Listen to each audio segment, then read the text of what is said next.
Doug Herbert joins us, our international affairs editor, to discuss one of the major developments of recent moments. We understand Donald Trump and Vladimir Putin having a conversation of something like 90 minutes duration. The subject matter, of course, Ukraine, Iran, all manner of global affairs concerning these two men. President of the United States, President of Russia. One, of course, has a international war crimes warrant in his name. And the other one, of course, is Donald Trump. In the midst of a very unpopular war against Iran. Look, whenever you have a phone call, and this by the reports was a long one, an hour and a half, whenever you have a phone call between these two leaders, there's the official readout, the transcript of what each side says they talked about. And then you can ask, well, okay, what was really going on that call? Okay, so you just read the laundry list of topics there. Yeah, they talked about the war in Iran.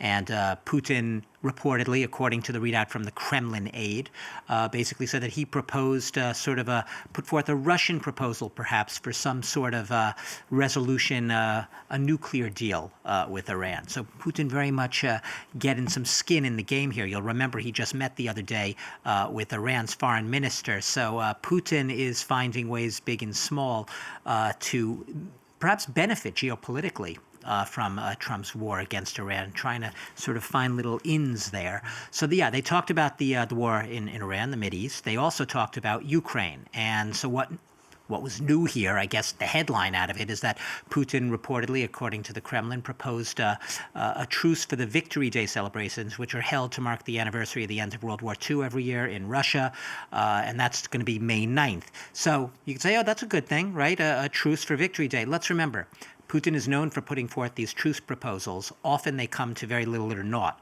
We last saw one earlier this month on Orthodox Easter.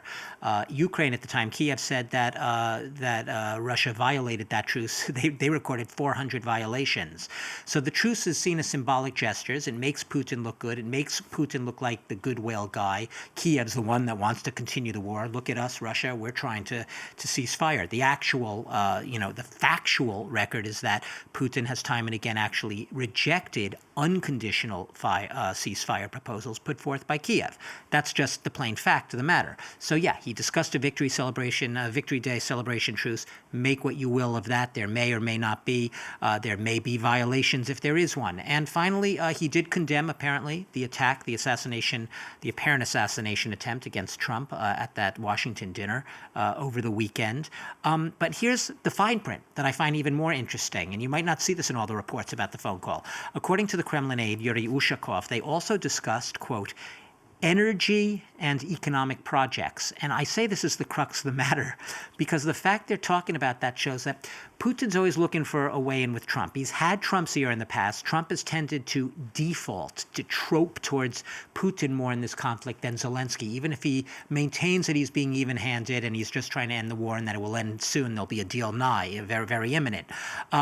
But he's held out the hope, he and his administration and his envoys, of some sort of economic deal. And Putin has sort of dangled the prospect of very lucrative business deals with the United States being able to start up again, if only this war could come to an end. So you often say that Trump tends to lean towards the last person he spoke to when it comes to the Ukraine conflict. So when it's Zelensky, he might, momentarily sort of veer towards Zelensky's point of view. When he speaks to Putin, Putin is often very good at hammering home his message and doing it in a way that makes Putin seem extremely reasonable and Zelensky extremely unreasonable. My suspicion from this phone call right now, if you're watching this from a European capital or you're watching this from Kiev perhaps, you're a little bit anxious right now because you know Trump is fresh from an hour and a half of hearing talking points from a Vladimir Putin who, let's not forget, at the end of the day, with the Ukraine war, he has continued to stick hard to the maximalist territorial demands and not put on the table an unconditional ceasefire or even begun to accept that. On the contrary, he told Trump that he believes Russia could win this war. It's making advances on the battlefield, but he prefers to do this through negotiations. Once again, Putin, the reasonable guy in this. Indeed, there is evidence, of course, that Russia isn't making those gains on the battlefield. It's all propaganda, and Ukraine is actually starting to take back a little bit of territory, or at least keep them at bay